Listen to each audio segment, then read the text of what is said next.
Yang dibahas oleh Imam Adz-Dzahabi rahimahullah di sini adalah meninggalkan sholat Jumat. Artinya tidak ada uzurnya, hanya untuk sholat duhur. Tadi sudah kita sebutkan hadis wajib kecuali pada 4 orang, ada riwayat lain ditambah dengan 1. Hamba sahaya tidak wajib, gugur baginya, hukumnya sunnah. Wanita hukumnya sunnah. Boleh wanita hadir Jumat? Boleh. Boleh, tapi tidak wajib. Dan dianjurkan oleh para ulama untuk tidak hadir kalau tempat sholatnya muslim laki-laki sempit. Nggak boleh perempuan hadir. Karena bagi mereka sunnah, bagi laki-laki wajib. Kalau tempatnya luas, seperti kasus Masjid Haram Mekah, Masjid Nabawi di Madinah, memang luas. Bisa menampung. Dan itu kata ulama boleh-boleh saja. Makanya di Masjid Nabawi, musollah wanita, di belakang masjid sisi kanan dan sisi kiri, itu biar hari Jumat tidak dipakai oleh laki-laki. Karena masih memadai. Gitu kan? Apalagi nanti Masjid Nabawi akan diluaskan sekitar 4-5 kali lipat ke depannya. Maka jauh lebih besar lagi. Masjid Haram Mekah juga begitu. Biasanya di basement itu, di bagian bawah itu dipakai untuk semua wanita di masjid. Ditutup kalau hari Jumat. Untuk wanita boleh masuk, laki-laki tidak boleh. Laki-laki di atas gitu kan. Maka ini lain. Selain punya keutamaan masjid juga keluasan tempat. Tapi kalau sempit, maka dianjurkan perempuan tidak hadir. Lebih afdal mereka sholat Jumat. Sholat duhur. Yang ketiga, anak kecil. Artinya boleh seseorang di antara kita mengajak anaknya hari Jumat. Kalau memang dia mau ajak, misal pas hari Jumat, hari libur kantor, dia ingin bawa anaknya, tidak ada masalah. Tetapi lebih afdal untuk tidak. Walaupun boleh. Ya, karena anak-anak dikhawatirkan mengambil saf. Orang dewasa yang memang dasarnya wajib bagi mereka. Kemudian sakit. Penyakit apapun yang menghalangi seseorang untuk keluar rumahnya, maka boleh dia untuk tidak hadir. Sakit perut, ya, atau apa saja penyakit, mungkin dia dioperasi, mungkin segala macam, ini gugur, dia ganti dengan Jumat. Dan di riwayat lain menjelaskan tadi musafir. Nabi SAW kalau sedang safar, maka beliau mengganti Jumatnya dengan duhur, ya, dan beliau menjamak antara duhur sama asar. Tinggal khilaf di antara ulama teman-teman sekalian, bolehkah musafir? Kalau dia lagi mau safar, dia dapat Jumat. Seperti sekarang di bandara-bandara kita pun ada dilakukan Jumat. Kita mau safar, pesawatnya misalnya jam 12:30. Jam 12:30 Jumat. Mana lebih baik? Kita hadir Jumat atau kita duhur asar jamak nanti. Kalau Jumat di depan mata, lebih afdal Jumat walaupun kita safar. Khilaf di antara ulama, apakah setelah sholat Jumat berjamaah bisa jamak dengan asar atau tidak? Maka pendapat pertama mengatakan tidak boleh dia jamak. Karena belum ada riwayat dari Nabi SAW, beliau pernah Jumat lalu dijamak dengan asar. Kalau beliau safar, beliau sholat duhur asar. Gitu kan. Pendapat kedua mengatakan boleh, nggak ada masalah. Karena Jumat sama duhur sama saja sebenarnya. Jumat sama duhur sama. Gitu. Dia musafir pun dia sholat Jumat 2 rakaat, dia sholat duhur 2 rakaat, Jumat pun 2 rakaat, maka tidak ada masalah. Boleh dia menjamak. Ini alhamdulillah, selama ada khilaf di antara ulama dan mereka mengambil dari dalil yang jelas, maka boleh kita memilihnya. Dan Allah alam, kami cenderung dengan pendapat bolehnya menjamak antara Jumat dengan asar. Diangkat oleh beliau di sini Imam Adz-Dzahabi rahimahullah, hadis riwayat Imam Muslim dari Ibnu Mas'udin radhiyallahu anhu bahwa Nabi SAW bersabda kepada satu kaum yang tidak menghadiri sholat Jumat, "Laqad hamamtu an amura rajulan yusalli bin nas, thumma uharrika ala rijalin yatakhallafuna 'anil jum'ati buyutahum." Sungguh aku berniat untuk memerintahkan seseorang laki-laki agar mengimami orang-orang sholat. Kemudian aku keluar dan aku bakar rumah laki-laki yang meninggalkan sholat Jumat. Itu hadis ini riwayat Imam Muslim dalam kitab Al-Masajid nomor 652.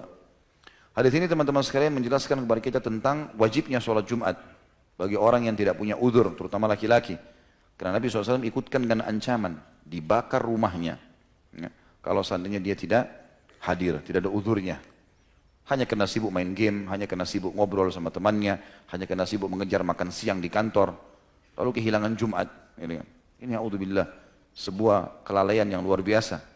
Bahkan dalam hadis Nabi SAW yang setelahnya, riwayat Imam Muslim juga, kata Nabi SAW, "La yantahiyanna aqwamun an wada'ihimul jum'at, aw la yakhtimannallahu ala qulubihim, thumma la yakununna minal ghafilin." Hendaklah kaum yang suka meninggalkan Jumat berhenti meninggalkan perbuatan tersebut. Jika tidak, niscaya Allah akan menutup hati mereka. Kemudian mereka benar-benar menjadi orang yang lalai. Kata para ulama hadis, maksudnya lalai adalah dia akan jadi malas melakukan ibadah semuanya. Tolak ukurnya di Jumat. Tolak ukurnya di Jumat. Kalau dia suka dengan Jumat, dia cinta, dia hadir, Allah masih lapangkan dadanya untuk bisa mengamalkan semua jenis ibadah.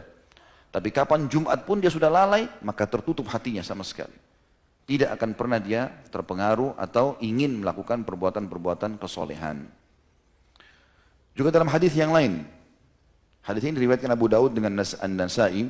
Itu tadi sebelumnya itu diriwayatkan Imam Muslim dalam kitab Jum'ah nomor 865 yang sudah saya sebutkan tadi. Allah akan menutup atau membuat hati orang itu jadi lalai kalau suka meninggalkan Jumat. Hadis yang sekarang riwayat Abu Daud dan Nasai dengan sanad yang kuat juga. Abu Daud menyebutkan di nomor 1052, An-Nasai sebutkan di nomor 88. Kata Nabi SAW, "Man taraka thalatha jum'ain tahawunan taba'allahu ala qalbih." Barang siapa yang sengaja meninggalkan sholat Jumat 3 kali tanpa alasan karena meremehkannya, maka Allah akan menutup hatinya.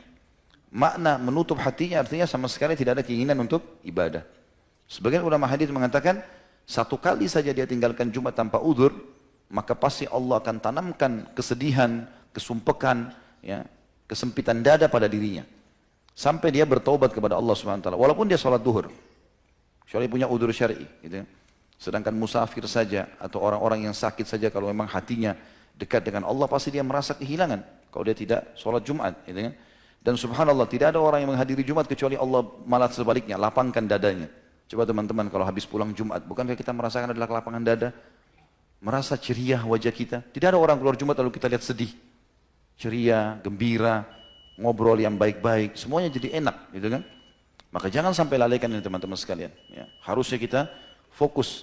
Kalau perlu, siapapun yang Allah subhanahu wa ta'ala berikan keutamaan bagi dia, misalnya dia punya perusahaan, dia punya apa saja ya, mungkin pekerjaan. Kalau ada liburan untuk orang yang pegawainya dia bisa kasihlah hari Jumat. Muliakan hari Jumat itu. Kalaupun tidak, maka hari Jumat berikan kesempatan mereka untuk menghadiri Jumat. Kita juga panen pahalanya. Kita juga panen pahalanya. Bagi teman-teman yang Allah karunia juga kelebihan rezeki, sedekah hari Jumat. Punya pegawai, berikan mereka makan gratis. Traktir teman-teman, ibadah. Itu keutamanya sangat besar sebagaimana sudah kita sebutkan tadi. Banyak sekali hadis yang berhubungan dengan masalah itu. Allahu a'lam. Semoga Allah SWT menjadikan kita yang orang selalu taat kepadanya dan juga menjadikan kita yang selalu menjaga ibadah-ibadah terutama Jumat pada waktunya dan selalu mendapatkan ibadah yang diberikan pahala yang sempurna. Ya Allahu a'lam. Baik begitu saya teman-teman sekalian, semoga majelis kita diberkahi oleh Sang Pencipta Allah dan dijadikan sebagai tambahan amal kita pada hari kiamat. Semoga seluruh amal yang pernah kita kerjakan, yang sedang kita kerjakan dan yang akan kita kerjakan sampai menjelang ajal datang nanti diterima dengan pahala yang sempurna. Semoga seluruh dosa tidak terkecuali sekecil sampai sebesar apapun, sengaja tidak sengaja, samar ataupun nyata, kecil ataupun besar, diganti oleh Allah dengan kemahamurahannya menjadi pahala. Dan selalu kita doakan negeri tercinta Indonesia menjadi negara yang aman, tentram, damai. Semua rezekinya dibukakan oleh Allah subhanahu wa ta'ala dari seluruh penjuru negeri ini. Dan semua utang negara ini dilunasi dengan kemahamurahannya. Dan semoga umat Islam di bawah naungan ukhuwah Islamiyah, diangkat perselisihan di antara mereka, diberikan penghormatan satu sama yang lain, dan juga dalam ibadah mereka kembali kepada Al-Quran dan Sunnah. Dan siapapun yang menginginkan keburukan bagi Islam, bagi muslimin, bagi negara tercinta ini dikembalikan tipu daya mereka kepada mereka sendiri. Dan semoga seluruh pemimpin negara ini diberikan hidayah oleh Allah untuk menjalankan tugas dan amanah mereka. Dan semoga saja seluruh warga Indonesia, muslim atau non-muslim mendapatkan hak mereka. Dan semoga Indonesia menjadi contoh bagi negara-negara yang lain. Selalu kita doakan saudara kita di Palestina, di Syria, di Yaman, di Irak, di Myanmar, di Ahsa, dimanapun mereka berada secara tertindas. Semoga Allah ikhlaskan niat mereka, terima para syuhada mereka, muliakan Islam di tangan mereka dan tangan kita semua. Dan semoga Allah partisipasikan kita bersama mereka di pahala, baik dengan doa, dengan harta, juga dengan jiwa kita. Dan semoga Allah dengan kemahamurahannya menyatukan kita semua di surga firdausnya tanpa hisab. Mana saya di majelis ilmu yang mulia ini. Wassallallahu nabiyana Muhammadin walhamdulillahi rabbil alamin. Subhanakallahumma bihamdika asyhadu an la ilaha illa anta astaghfiruka wa atubu ilaik. Wassalamualaikum warahmatullahi wabarakatuh.